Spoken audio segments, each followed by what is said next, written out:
आज हम कुछ ऐसे लेखों और बाइबल के कुछ हिस्सों पर बात करने वाले हैं जो एक बहुत ही जानी पहचानी भावना से जुड़े हैं, चिंता। हाँ, चिंता। और ये जो रास्ता सुझाते हैं वो शायद वैसा नहीं है जैसा हम सोचते हैं। मतलब हमें लगता है कि मुश्किलों से लड़ने का तरीका है और मजबूत बनना और ज्यादा काबू पाना। हाँ, और ज्यादा काबू पाना। लेकिन ये लेख एक बिल्कुल अलग ही दिशा की ओर इशारा करते हैं। बिल्कुल।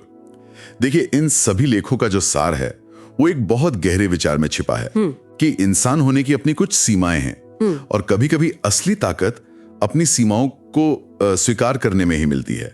ये काबू पाने के बारे में नहीं, बल्कि काबू छोड़ने के बारे में है। और इसकी शुरुआत एक बहुत ही, क्या कहते हैं, दमदार कहानी से होती है जो शायद कई लोगों ने सुनी भी होगी। पतरस वाली। हाँ, जब पतरस पानी पे चलने की कोशिश करते हैं, मैथ्यू की किताब में इसका जिक्र है।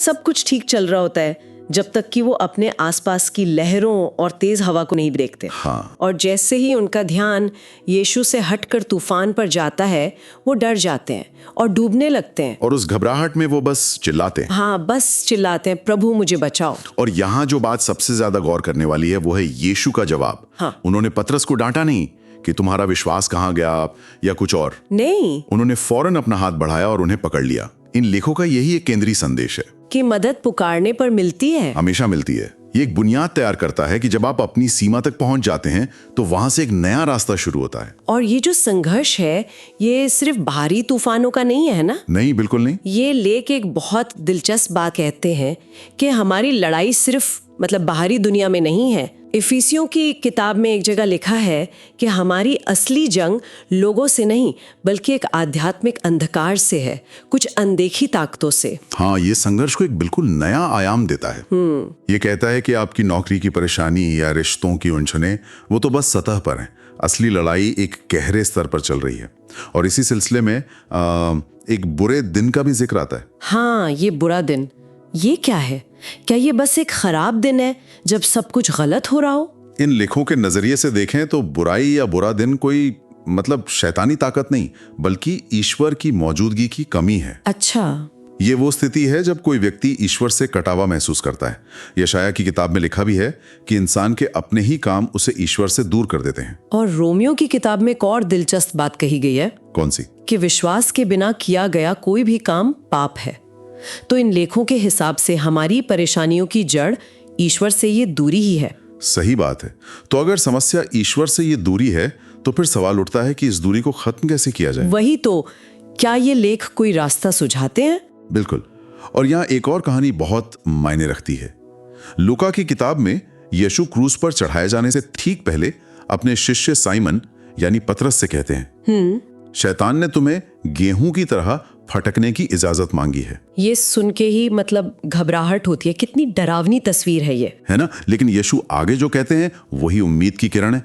वो कहते हैं, पर मैंने तुम्हारे लिए प्रार्थना की है कि तुम्हारा विश्वास बना रहे। ये क्रूस से पहले की बात है। जी। और लेख आगे बताते हैं कि क्रूस के बाद स्थिति और भी बदल जाती है। एक यूहन्ना की किताब कहती है कि अब यीशु पिता के सामने हमारे सहायक हैं, एडवोकेट हैं। अच्छा, अगर कोई गलती करता भी है तो माफी का एक रास्ता हमेशा खुला है। हमेशा। तो फिर भी सवाल वही रहता है, अगर मदद मौजूद है, माफी का रास्ता है, तो हम कष्ट क्यों उठाते हैं? हम चिंता और डर में क्यों डूबते रहते हैं जैसे पतरस डूब रहे थे? और यहीं पर इन लेखों का सबसे, कह सकते हैं, हैरान करने वाला जवाब सामने आता है। क्या जवाब और मजबूत बनो या और कोशिश करो नहीं है, बल्कि ठीक इसका उल्टा है। ये एक ऐसे नजरिए की बात करते हैं जिसे दुनिया शायद कमजोरी समझेगी।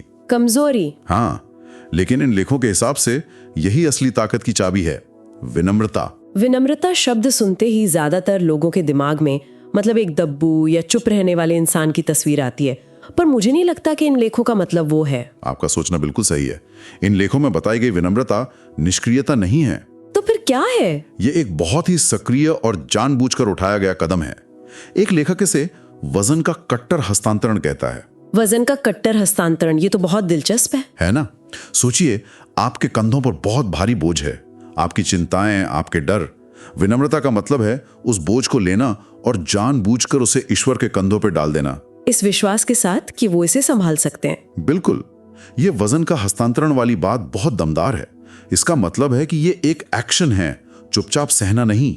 हाँ, ये अपनी ताकत और अपनी समझ पर भरोसा करने के बजाय किसी बड़ी ताकत पर भरोसा करने का चुनाव है। बिल्कुल, ये स्वीकार करना है कि मैं इसे अकेले नहीं कर सकता। और ये विचार बाइबल में बार बार आता है। नीति वचन की किताब में एक जगह लिखा है, नाश होने से पहले इंसान के मन में घमंड आता है और सम्मान पाने से पहले नम्रता आती है। सही कहा।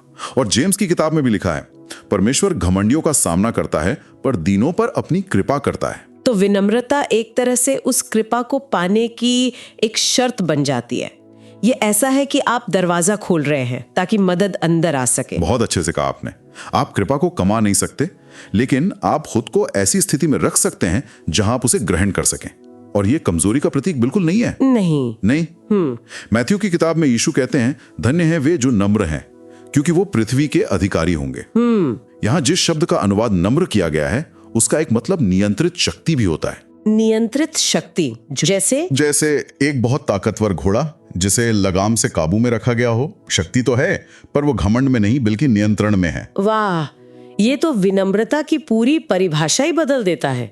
ये कमजोरी नहीं बल्कि अपनी ताकत को सही दिशा में लगाना है। जी ठीक है, तो ये एक बहुत शक्तिशाली विचार है, लेकिन थोड़ा मुश्किल भी लगता है। कोई इसे अपनी रोजमर्रा की जिंदगी में कैसे अपना सकता है? हाँ, ये सवाल बहुत जरूरी है। ये सिर्फ एक फिलॉसफी नहीं है। एक पतरस की किताब में इसका सार दिया गया है। क्या लिखा है वहां? वहां लिखा है, इसलिए परमेश्वर के शक्तिशाली हाथ के नीचे दीनता से रहो, ताकि वो तुम्हें सही समय पर उठाए।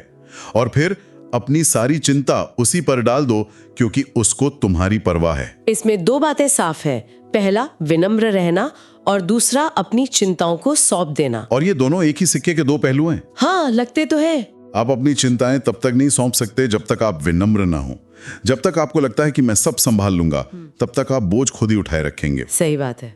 लेखक यही तर्क देते हैं कि दुख और कष्ट ईश्वर से नहीं आते, बल्कि उनसे दूर भटकने से आते हैं। लेकिन जैसे ही कोई वापस पुकारता है, जैसे पतरस ने पुकारा था, तो ईश्वर सुनते हैं। और फिलिपियों की किताब में तो चिंता से निपटने के लिए एक कदम दर कदम गाइड जैसी दी हुई है। हाँ, फिलिपियो 4:6-7 वाकई एक प्रैक्टिकल गाइड है। उसमें साफ साफ लिखा है, किसी भी बात की चिंता मत करो, लेकिन हर एक बात में तुम्हारी विनती, प्रार्थना और धन्यवाद के साथ परमेश्वर के सामने रखी जाए। और फिर वो इसके नतीजे के बारे में बताते हैं। और नतीजा है परमेश्वर की शांति, जो समझ से परे है। ये समझ से परे वाली बात बहुत दिलचस्प लगती है मुझे। क्यों? मतलब ये ऐसी शांति नहीं है जो हालात ठीक होने पर मिलती है। ये वो शांति है जो तूफान के बीच में भी महसूस हो सकती है। बिल्कुल, क्योंकि ये शांति हालात पर नहीं बल्कि ईश्वर की मौजूदगी पर निर्भर करती है। तो अगर हम इन लेखों से व्यवहारिक कदम निकालना चाहें, तो 4 मुख्य बातें सामने आती हैं। अच्छा, क्या है वो? पहली, अपनी हर परेशानी और हर जरूरत को प्रार्थना और धन्यवाद के साथ ईश्वर के सामने रखना। ये धन्यवाद वाली बात थोड़ी अजीब लग सकती है। कोई परेशान है और उसे धन्यवाद देने को कहा जा रहा है। ये नजरिए को बदलने का एक तरीका है। मुश्किल में भी उन चीजों को याद करना जिनके लिए आप शुक्रगुजार हैं, ये फौरन आपकी सोच को नकारात्मकता से हटा देता है। सही है। दूसरा कदम है अपने ध्यान को जानबूझकर उन चीजों पर लगाना जो सच्ची, आदरणीय, सही, शुद्ध और अच्छी हैं। मतलब अपने दिमाग को कचरे से नहीं बल्कि अच्छी चीजों से भरना। आज के सोशल मीडिया के दौर में तो ये और भी जरूरी हो गया है। बिल्कुल। तीसरा कदम वही है जिसकी हमने बात की, खुद को विनम्र करना और अपनी सारी चिंताएं ईश्वर पर डाल देना। और चौथा और सबसे जरूरी, इस बात पर भरोसा करना कि ईश्वर को आपकी परवाह है और वो आपसे प्यार करते हैं। क्योंकि अगर आपको ये भरोसा नहीं है, तो आप कभी भी अपनी चिंताएं उन पर नहीं डाल पाएंगे। और जब कोई ये सब करता है, तो वादा क्या है? वादा है कि शांति का परमेश्वर तुम्हारे साथ रहेगा। सिर्फ शांति नहीं, बल्कि शांति का स्रोत यानी ईश्वर खुद। वाह, ये तो जैसे चिंता से निपटने के लिए एक पूरा सिस्टम है। हाँ, ये एक पूरा आध्यात्मिक ढांचा है। ये सिर्फ सकारात्मक सोच नहीं है, बल्कि एक सक्रिय विश्वास है जो ठोस कदमों पर आधारित है। तो आज हमने जो समझा वो ये है कि डर और संघर्ष से बाहर निकलने का रास्ता अपनी बाजुओं में और ताकत भरने में नहीं, बल्कि विनम्रता से अपने हाथ ऊपर उठाने में है। हाँ, ये सफर पतरस के डूबने के डर से शुरू होता है और एक ऐसी समझ पर खत्म होता है जहाँ कोई अपनी चिंताएं एक ऊंची शक्ति को सौंपकर शांति पा सकता है। और ये एक निष्क्रिय इंतजार नहीं, बल्कि एक सक्रिय चुनाव है। सही कहा। चिंता करने के बजाय प्रार्थना करना, अपनी समझ पर भरोसा करने के बजाय विनम्र होना, और अकेले लड़ने के बजाय मदद के लिए पुकारना। इन लेखों के अनुसार असली लड़ाई जीतने का यही तरीका है। और अंत में सोचने के लिए एक बात, इन लेखों में इस पर बहुत जोर दिया गया है कि हम अपना ध्यान कहाँ लगाते हैं। हाँ, उन चीजों पर जो सच्ची, आदरणीय और शुद्ध हैं। तो सोचने वाली बात यह है, आज की दुनिया में जो हमें चिंता और डर देने वाली जानकारियों से भरी पड़ी है, ये जानबूझकर चुनना कि हमारा ध्यान कहाँ जाएगा, मन की शांति के लिए कितना बड़ा कदम हो सकता है। इन लेखों के अनुसार शांति कोई ऐसी चीज नहीं है जो हमें मिलती है, बल्कि ये उन छोटे छोटे चुनावों का नतीजा है जो हम हर रोज करते हैं। कि हम अपना ध्यान किस पर केंद्रित करेंगे।